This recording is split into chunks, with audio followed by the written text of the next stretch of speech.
I started that morning the same way I had started 100 others, settling into the engineer's seat just before sunrise. The locomotive hummed under me, steady and familiar, and the long string of loaded cars stretched back into the trees like a steel spine. Logan, my conductor for the day, climbed in behind me and dropped his thermos with a thud. We didn't talk much at the start of shifts. Out here, you wake up slow. The forest around us was still half asleep. Patches of fog lingered in the low spots, and the rails ran straight ahead for what felt like miles. This stretch was always quiet. No road crossings, no cabins, nothing but spruce, birch, and the occasional deer darting between shadows. I kept my speed steady, listening to the constant rhythm of metal on metal. When you haul this much weight, you learn to treat every mile with respect. One mistake, and the whole line pays for it. About an hour in, I noticed something off. A dark shape stood far ahead, right on the rails. At first, I thought it was a stump or some piece of debris, but the silhouette shifted. Logan leaned forward and squinted. "That's a bear," he said. I tapped the horn, expecting the animal to bolt like they usually do. The sound blasted down the track and echoed through the trees, but the bear didn't flinch. It stayed planted on the center of the rails, upright on its hind legs, staring straight at us. I tapped the horn again. Nothing. The distance between us closed faster than my mind could sort out what I was seeing. Bears don't usually hold their ground like that. They panic, or they run, or they turn and wander off. They don't confront a moving locomotive. Logan shifted beside me, uneasy. We can't just keep rolling. I knew he was right. At this speed, with this load, even a small hesitation could cost us. I eased off the throttle, but it wasn't enough. The bear still wasn't moving. "All right, hold on," I said. I engaged the emergency brake. The whole locomotive lurched, and the cars behind us clattered and groaned in protest. The shriek of steel filled the cab, followed by the sharp smell of overheated brake pads. The force pushed us forward in our seats as the speed dropped in heavy, dragging steps. The bear stayed put. I fought the instinct to look away from the track, afraid the animal might dart at the last second. But it didn't. It stood tall, shoulders broad, head lifted as if challenging the engine itself. The train finally shuddered into a near stop, the last bit of motion rolling out like a long sigh. I let the brakes hold and stared through the front window. The bear stared back. Logan exhaled slowly. What in the world? The animal lowered itself onto all fours, but didn't leave the tracks. It wasn't panicking.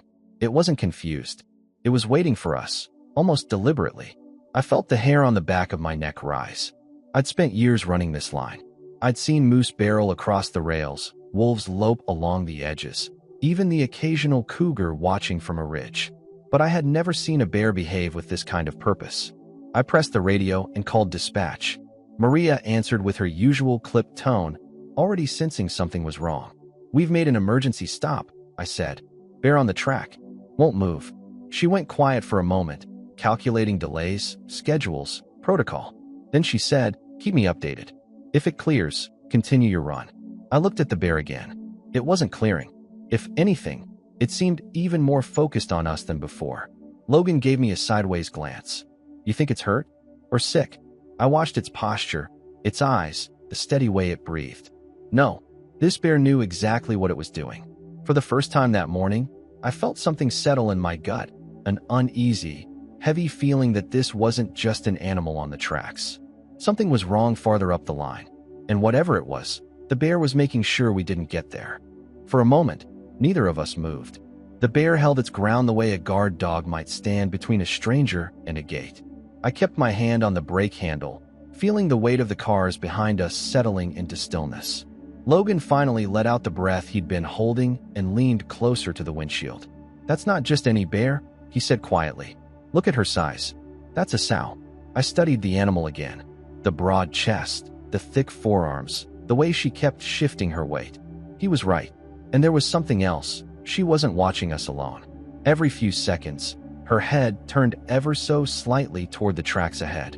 "She's looking past us," Logan said. "Or past something." I tapped the horn again, this time holding it longer. The sound rattled the cab, echoed through the trees, and rolled down the metal rails like thunder. The bear flinched, but didn't break. She stepped back 2 slow paces, then planted herself again, still on the tracks. "We can't stay like this forever," Logan muttered. I grabbed the radio. Maria, the bear is still blocking the line. We can't move forward. Dispatch crackled through with her measured tone. You're authorized to remain stopped. If it clears, proceed at reduced speed.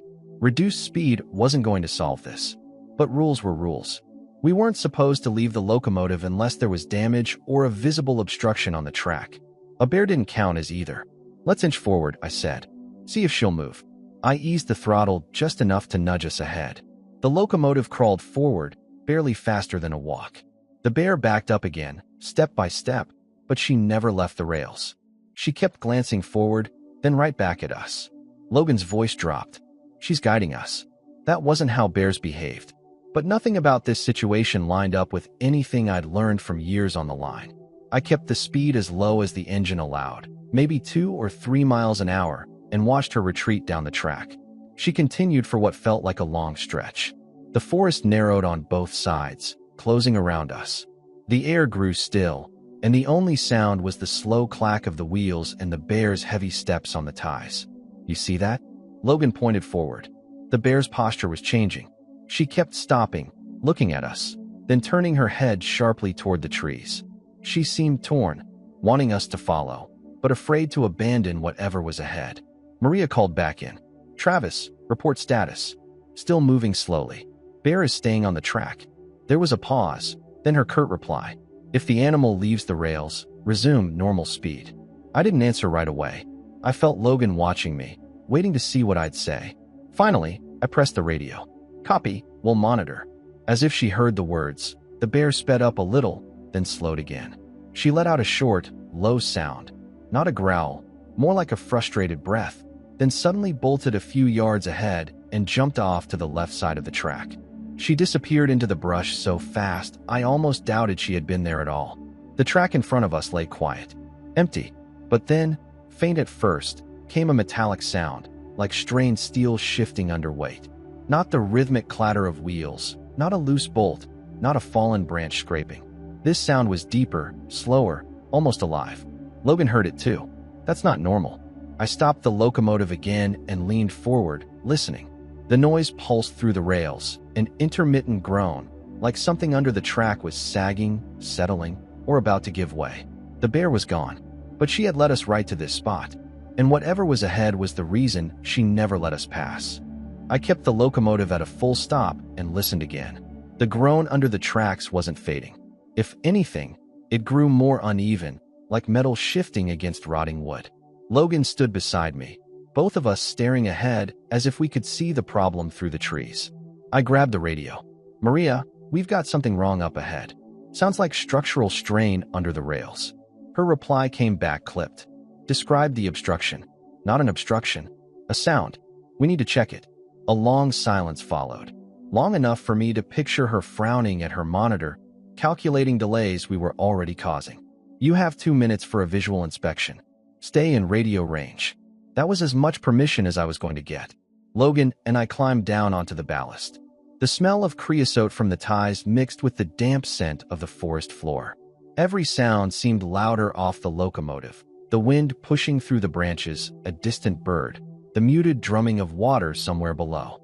We stepped carefully along the rails. The metallic groan pulsed again under our boots. Logan slowed. That's under the bridge. It has to be. I'd forgotten how short this crossing was. Just a narrow span over a shallow ravine, barely enough to call a bridge. Still, it was old timber, reinforced years back, but known to shift under heavy weather. Halfway to the span, I stopped. Another sound reached us, thin, frantic, almost hidden under the creak of the rails. You hear that? Logan whispered. It came again. A high-pitched cry, quick and panicked. Not a bird. Not wind. Something alive. We moved faster, stepping between the ties. The ground fell away beneath us as we reached the start of the bridge. One look was enough to understand the problem. Part of the earth supporting the approach had washed out. Recent rains must have eaten through the slope. The ties at the edge sagged downward, leaving the rails hovering with nothing solid beneath them. Heavy weight would have snapped the whole thing like a matchstick. Then I saw movement. Below the sagging ties, wedged between a split timber and a bent metal bracket, a small shape squirmed. Brown fur, tiny paws, wide, terrified eyes looking straight up at the sky. A cub, Its front legs were tangled between the warped beams. Every time it tried to pull free, the wood shifted and the metal scraped, making that awful groan carry through the rails. Logan crouched. "Easy, little guy," he murmured, though we both knew the cub couldn't hear him over its own panic. I felt my stomach twist. The bear hadn't been guarding the tracks for herself. She'd been trying to stop us from rolling straight over her trapped cub and over this unstable bridge. I keyed the radio. "Maria, we found the issue. Washed out support, sagging ties, and a bear cub stuck under the span. The line is unsafe. Repeat, unsafe." Her tone changed immediately, the irritation gone. "Understood. Hold position. No movement on the line. I'm dispatching maintenance and wildlife control now." Logan scanned the tree line. "She's here." I followed his gaze. The mother bear stood several yards away, half hidden between the pines. She paced back and forth, head low, breath short and quick. She didn't charge, didn't growl, just watched us with desperate focus. She wanted her cub, but she wasn't willing to risk coming closer with us there. I raised a hand slightly, not to signal her, but to steady myself. There was a strange weight in my chest. Fear, sure, but also something closer to shame. If she hadn't stood on the tracks, if she hadn't refused to move, my locomotive would have hit this sagging span at full speed. And the cub wouldn't have stood a chance. Neither would we. The cub cried again, weaker this time. Logan looked at me. "What do we do until the crews get here?" "All we can," I said quietly. "Keep the mother calm, and hope the bridge holds long enough for help to arrive." The cub's cries grew softer, and that worried me more than anything. Logan crouched near the edge of the bridge, keeping his voice low and steady as he talked toward the gap. He wasn't trying to soothe the little one in any real way. We both knew a trapped wild animal wouldn't understand, but hearing a calm human voice sometimes kept a creature from panicking harder. I radioed Maria again. "Situation confirmed. Compromised structure and one trapped cub. We need full shutdown on this line." "Understood," she said. "Emergency crews are en route. Wildlife unit is dispatching a ranger to your location. Hold position." The forest around us felt heavier as we waited. Every few minutes the mother bear paced out of the trees, stopping just long enough to check on the cub before backing away again. She didn't growl or bluff charge. She just breathed hard, tense, watching us as if she wanted to trust us but didn't dare. Logan whispered, "If she decides to come closer, we've got nowhere to go." We kept our distance, several yards from the edge of the bridge. The cub was lodged deep enough that we couldn't free it without tools, and the bridge creaked under its own weight. Any wrong movement might make things worse. To keep the mother focused away from us, Logan tossed a protein bar far into the brush. She didn't eat it, but she did move toward the sound, giving us a little space. After what felt like an hour but was probably 10 minutes, the distant rumble of an engine cut through the trees. A white wildlife department SUV rolled up the service path, followed by a maintenance truck carrying jacks and heavy equipment. A tall man in a ranger jacket stepped out first. "Name's Blake," he said, giving us a quick nod before focusing on the bridge. "Where's the cub?" We pointed to the gap. Blake leaned forward, hands on his knees. "Poor thing, all right. First step is securing his mother."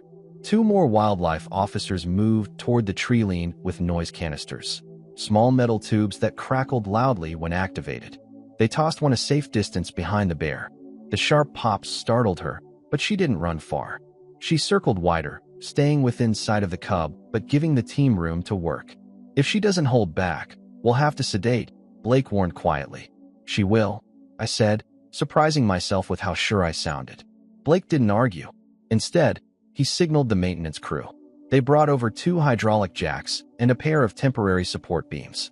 The plan was simple: lift the sagging section just enough to widen the gap, then ease the cub out without pinching its legs. Simple didn't mean safe.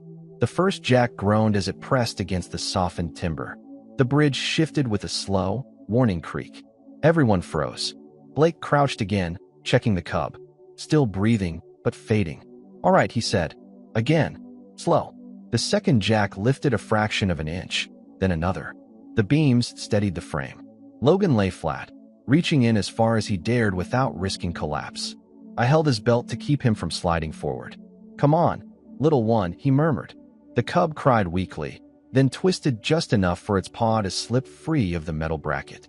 Logan caught it gently under the chest, guiding it backward as Blake steadied the shifting timber. "Got him," Logan breathed. The maintenance team eased the jacks down, releasing the pressure on the bridge. Logan lifted the cub into his arms, stepping back on his solid ground before handing it off to Blake, who carried it to the SUV. The officers kept an eye on the mother, ready for anything. She stood on the ridge, frozen, staring at her cub. Her eyes weren't wild. They were exhausted, terrified, and unbearably human in their grief and hope.